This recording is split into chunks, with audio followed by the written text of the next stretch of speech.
Are you the greatest No. women's basketball player of No. all time? Girl, bye. No. Respectfully, girl, bye. No. It's okay. No. You know what? To be honest, I'm one of many. There's a conversation happening in every WNBA group chat, every basketball forum, and every sports bar where fans gather to talk women's basketball. And it's not about who won last night's game or which player signed where. It's a what-if question that won't go away. What if Cheryl Miller coached Caitlin Clark? Now, before we go any further, let me be crystal clear. This is not a news report. Nobody's been hired. Nobody's having secret meetings. The Indiana Fever already have a head coach in Stephanie White, and she's doing her job. But sometimes the most interesting conversations in sports aren't about what is happening. They're about what could happen, what should happen, what would shake the entire league to its foundation if it ever became real. And the idea of Cheryl Miller mentoring Caitlin Clark? That's one of those ideas that's too compelling not to explore. So let's talk about why this hypothetical scenario has captured the imagination of basketball fans everywhere. Then if I'm not great with numbers, low ball. Why do you say that? That's a low ball. You're saying how much? 2.2 billion over 11 Not years. enough. Not even close. Now, I'm not trying to inflate it a whole lot, but a 2's nice. An 8 would be better. Why people are commenting, "Bring her back" on every Fever highlight video. Why the legend and the prodigy coaching together feels less like fantasy and more like destiny. Let me start with something that actually did happen. The 2024 WNBA All-Star Game. Cheryl Miller was brought in as one of the coaches, and for that one game, she got to work with Caitlin Clark. The basketball world watched that interaction like it was a glimpse into an alternate universe. Here was the woman who built the blueprint for dominant women's basketball, standing next to the player who's currently rewriting the record books. It was brief. It was just one game. But fans saw something in that moment. They saw Clark listening intently. They saw Miller coaching with that same intensity she brought to everything she's ever done. They saw what could be. And ever since then, the speculation hasn't stopped. So overall, and I've said this before, the way you can see a league's growth is where you can see how high the bottom has gotten. Last year was the peak with Caitlin Clark. Now it comes down a little bit, but where it starts to go back up, that's where you have a new bottom. And that new bottom is above where it was last year. Now, let's talk about why this idea resonates so deeply. It's not just about putting two famous names together. It's about what each of them represents and what they could mean to each other. Cheryl Miller is, without exaggeration, one of the most dominant basketball players who ever lived. When she was at USC in the early 80s, she didn't just play women's basketball. She transformed it into something people actually cared about watching. She won 2 national championships. She was a 3-time Naismith College Player of the Year. She scored over 3,000 points in her college career when most people couldn't name a single women's basketball player. But here's the part that matters most for this conversation. Cheryl Miller knows what it means to carry an entire sport on your shoulders before anyone else cared enough to help you carry it. There was no WNBA when Miller was in her prime. There were no endorsement deals, no primetime television coverage, no sold-out arenas chanting her name. She built the foundation that every female basketball player since has stood on. Stuttering son. Yeah. 70? And he goes, no. He's like, Dean, how many points did you have? I said, Because I gotta make it work for the number. And he goes, what? I said, And she did it knowing she'd never get to play professionally in the league that her excellence helped create. That's a particular kind of pressure that very few people in history have experienced. The pressure of being so far ahead of your time that you never get to see the future you're building. Now, look at Caitlin Clark. She's experiencing a different kind of pressure, but it's pressure nonetheless. Clark came into the WNBA as the most hyped rookie in league history. She sold out arenas before she played a single professional game. She brought millions of new fans to women's basketball practically overnight. She became the face of the sport while she was still learning how to navigate it. That's an impossible position for anyone, let alone a 22-year-old. And while Clark has handled it with remarkable grace and maturity, you have to wonder what it would mean for her to have a mentor who truly understands that specific burden. The only reason that this is being entertained The only reason people in any mass type of scale are watching is because of Caitlin Clark. Not just a coach who can teach her basketball fundamentals, not just an advisor who can help her manage her brand, but someone who can look her in the eye and say, I know exactly what you're going through because I lived through something similar when nobody was watching. That's what makes this hypothetical so fascinating. It's not about X's and O's. It's about legacy and mentorship. And what happens when someone who built the foundation meets someone who's building the future? So let's imagine it for a moment. Let's play out this scenario and see what it might actually look like if Cheryl Miller did come to the Indiana Fever in some coaching capacity. First, you'd see an immediate shift in culture. Not because there's necessarily anything wrong with the Fever's current culture, but because Cheryl Miller brings a specific standard of excellence that comes from her era of basketball.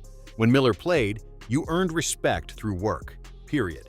You didn't get celebrated for potential. You didn't get praised for being marketable. You proved yourself through preparation, through toughness, through showing up when it mattered most. That mentality could be transformative for a young star like Clark.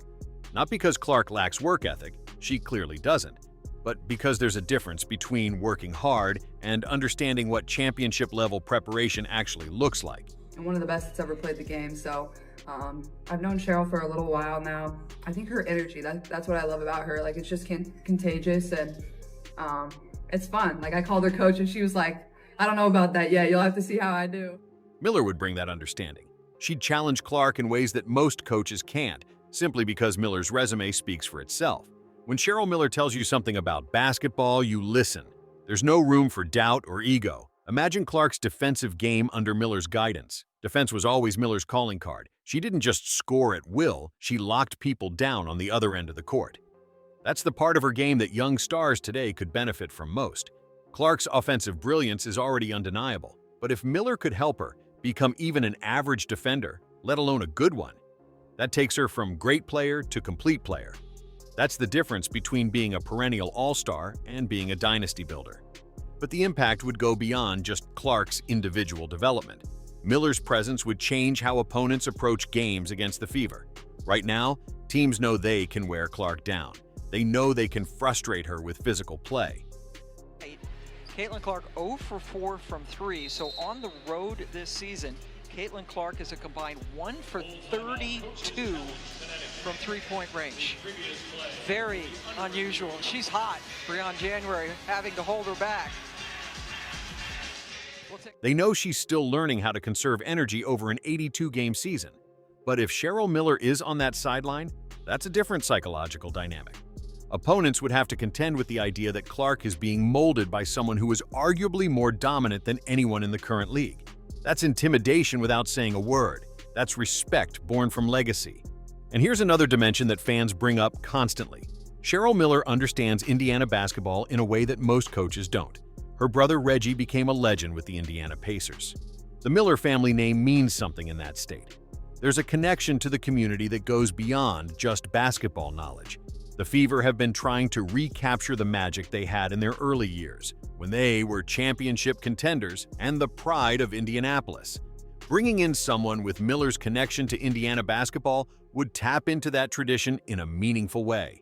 Fans would show up not just to watch Caitlin Clark. They'd show up to watch the next chapter of Indiana basketball history being written by one of the families that helped define it. Now, let's address the elephant in the room. Why hasn't this happened?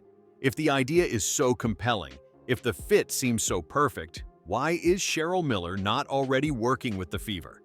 The honest answer is, we don't know. Maybe Miller isn't interested in coaching full-time. Maybe the timing has never been right. Maybe she's content with her broadcasting career and occasional guest coaching appearances.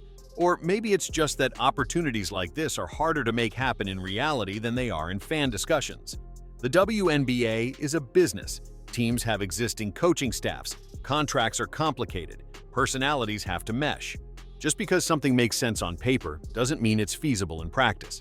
But that's also why this remains such a powerful what-if scenario. Because unlike some fantasy coaching matchups that could never possibly work, this one actually could. Miller has coached before. She knows the game at the highest level. She has the respect of everyone in women's basketball. The pieces are all there. It's just a matter of whether they'll ever actually come together. And that's what keeps fans talking about it. Every time Clark has a great game, someone in the comments says, "Imagine if Cheryl Miller was coaching her." Every time the Fever falls short in a close game, someone wonders if Miller's experience could have made the difference. It's become one of those enduring what-if questions in sports. Like, what if Michael Jordan never retired to play baseball? Or what if LeBron and Kobe played together in their primes? We'll probably never get to see it happen. But the conversation itself tells us something important about what fans want from the WNBA right now. They want connections between generations.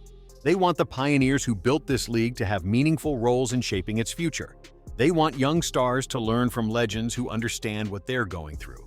The WNBA is at this fascinating crossroads where the first generation of players is reaching the age where they could be coaching and mentoring the next generation. But for various reasons, we're not seeing that happen as much as fans would like. Cheryl Miller coaching Caitlin Clark represents what's possible when those connections are made. It represents the league honoring its past while building its future. And maybe that's why this particular hypothetical won't die. It's not just about two people, it's about what they symbolize. Miller symbolizes the foundation, the struggle, the excellence that came before recognition and reward. Clark symbolizes the explosion of attention, the mainstream acceptance, the moment when women's basketball finally got the spotlight it deserves. Bringing them together would be the WNBA telling a story about itself, about where it came from and where it's going, about how the legend who never got to play professionally is now shaping the superstar who gets to live the dream Miller helped create. That's powerful symbolism. That's the kind of narrative that transcends sports. So, will it ever actually happen? Who knows? The Indiana Fever have their coaching staff. Cheryl Miller has her career in broadcasting. Life rarely follows the scripts that fans write in their heads. But the fact that so many people want to see it happen tells you something important.